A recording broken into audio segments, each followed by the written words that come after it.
It all started this year on February 18th, when I was searching for another piece of information on addiction. Because the following day, on February 19th, I had a meeting with two members of Michigan Department of Health. And because one of them is a scholar at MSU, I needed to be updated. So I came across a study that was published recently by the National Institute on Drug Abuse. But the research did not shine a new light at all.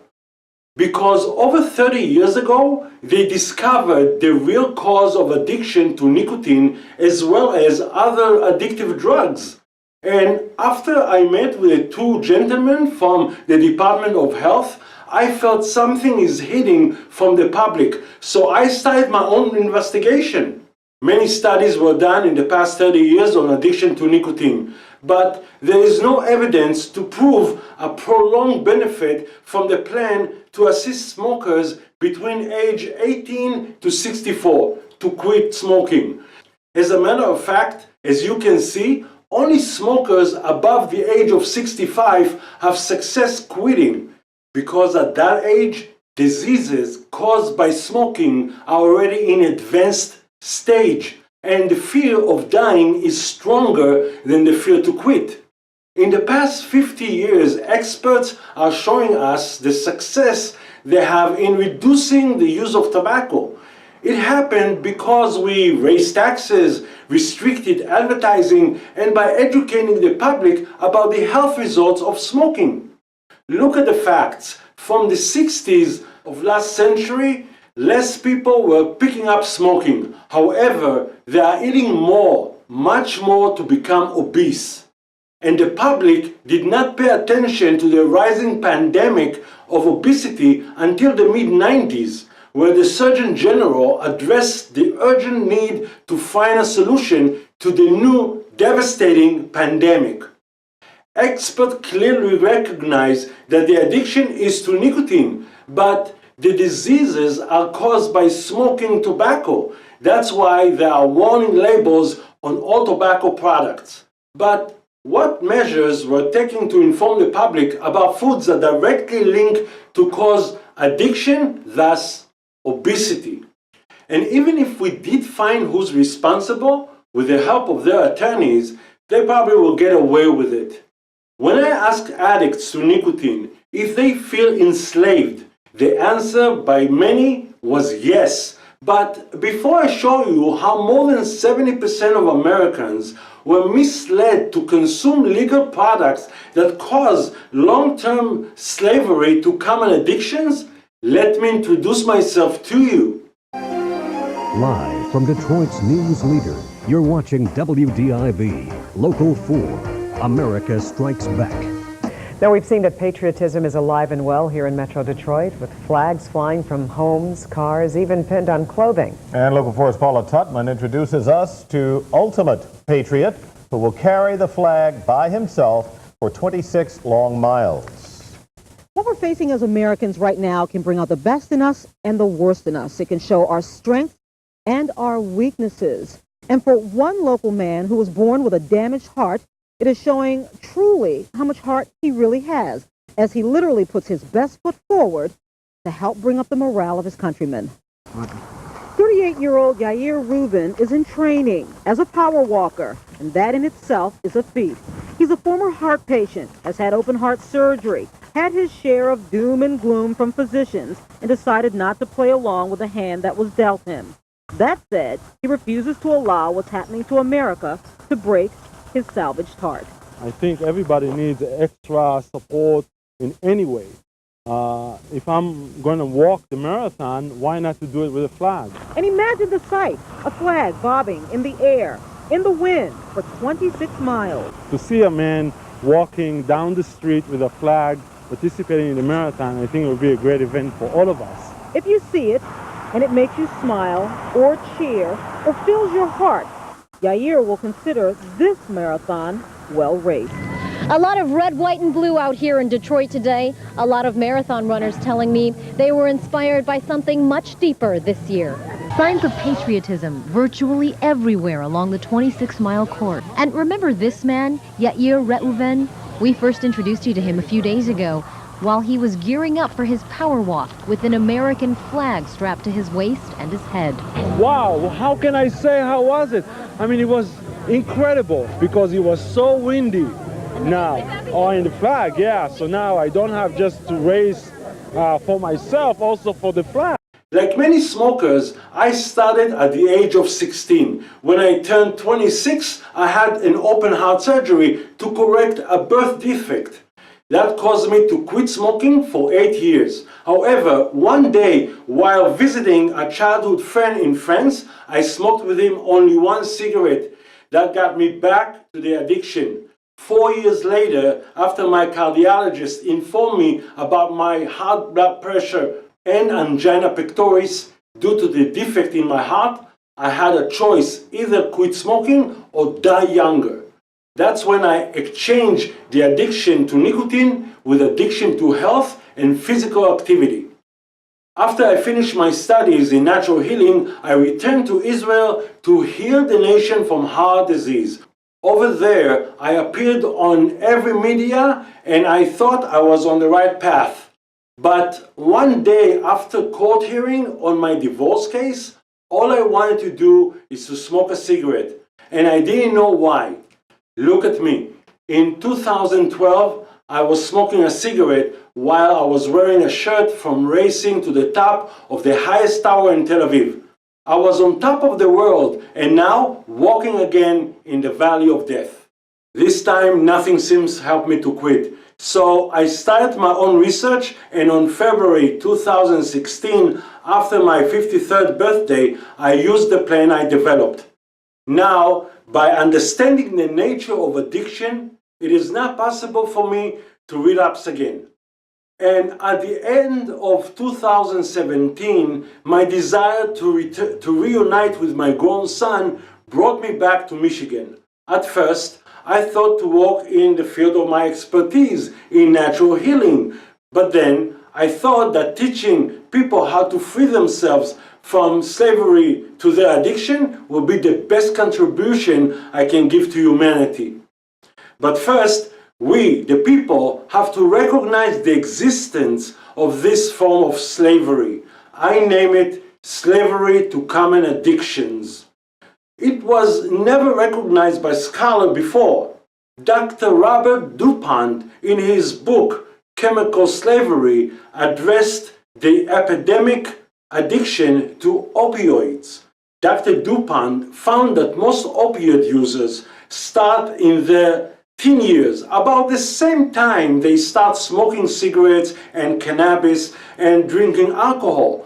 So Dr. DuPont's opinion is to embrace a clear youth prevention goal for one choice, for a reason of health. No use of alcohol, nicotine, or cannabis or other drugs before the age of 21.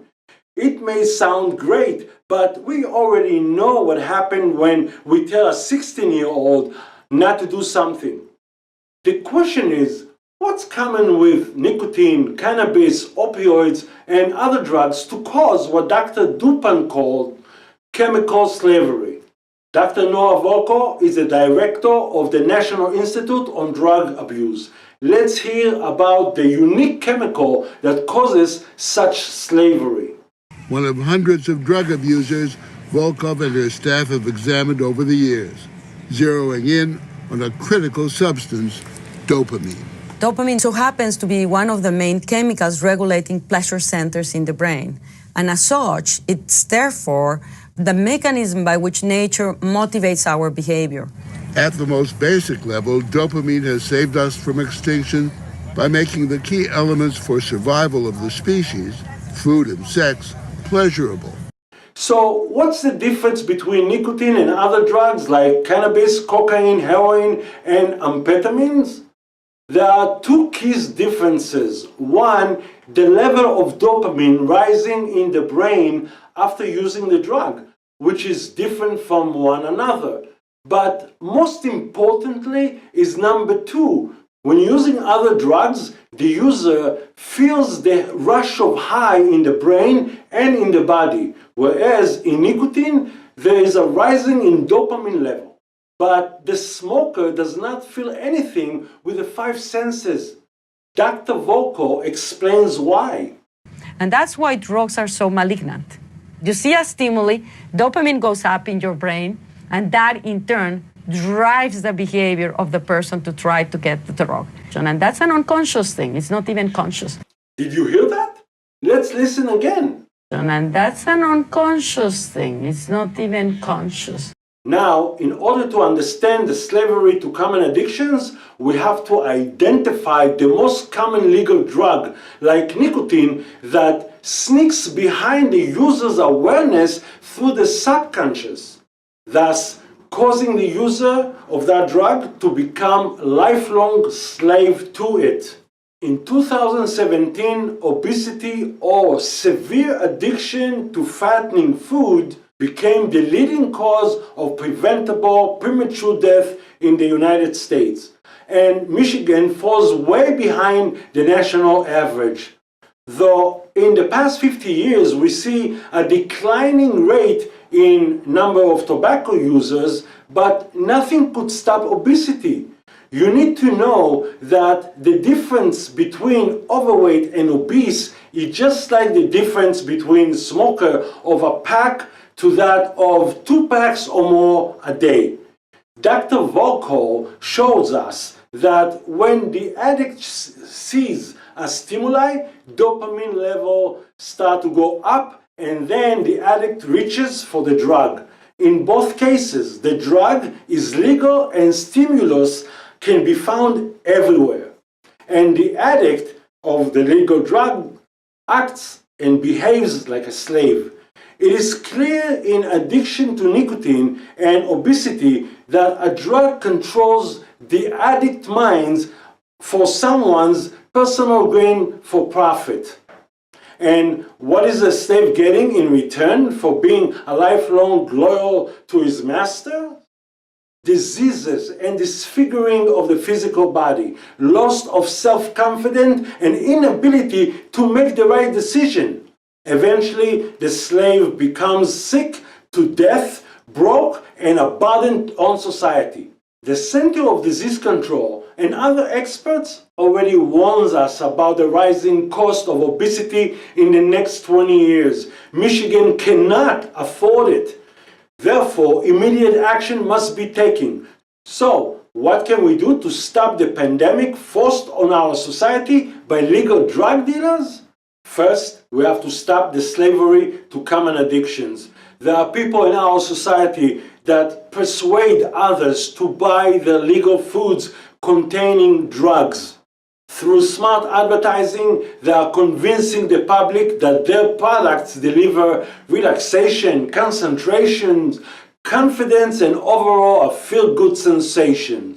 That's the bogus good feeling of high dopamine felt after consuming the drug. That's what causing the slaves to buy those foods over and over. Needless to say that those drugs dealers mainly prey on the weakest people in our society, causing them additional suffering and to surrender a large portion of their earned money. Some people might dismiss my claim for slavery to common addictions. Usually they are thinking it is Stockholm Syndrome, where the slaves develop psychological alliance with the captive. However, in slavery to common addictions, the slaves are free from physical captivity, but their subconscious is kept unknowingly captive. Thus, the conscious and physical body are also enslaved. Slaves to common addictions are not even making a logical decision or be able to act for their freedom. But maybe because of political reasons, slavery to common addictions cannot ban from the world. However, we always develop knowledge and skills to help us prosper and solve problems. But what information do we have to help addicts free themselves? As a fact, there is no such information. In another video, I explain why the quit smoking plan offered by the government can cause relapse. And as you can see, Michigan Department of Health could not even show any proofs for a prolonged benefit from the program for smokers age 18 to 64. Needless to say that the plan for obesity cannot even make an overweight person to lose weight without relapse. Surprisingly, the director of the National Institute on Drug Abuse, Dr. Nora Walker, shared with us some knowledge about addiction. However, this institute is not heavily funded for finding a way to escape the slavery to common addictions. They are looking for something else, for profit. Let's hear it. And looking forward down the road, she sees a day when science might banish the curse of addiction. A cure would be fantastic, and that means you get a medication like an antibiotic. I cure you. Volkov's labs and others around the country are working to develop vaccines to block drugs from entering the brain. The complexities are enormous and progress is slow. To end this video, I must say that there is a solution for freedom from this slavery, and it's based on education. However, the plan for freedom was not developed by private institutions who receives funds from private companies to find a profitable solution in form of another drug or vaccine, and meanwhile keep the public in darkness. The plan for freedom from addiction was created by the people for the benefit of the people, and it should be freely available for them. Now it's time to act, and the choice is in your hands. You can keep listening to what they're telling you and get the same results year after year. Or listen to our President Donald Trump, because he understands what's going on. Announce that I will be very soon signing an executive order requiring colleges and universities to support free speech if they want federal research dollars.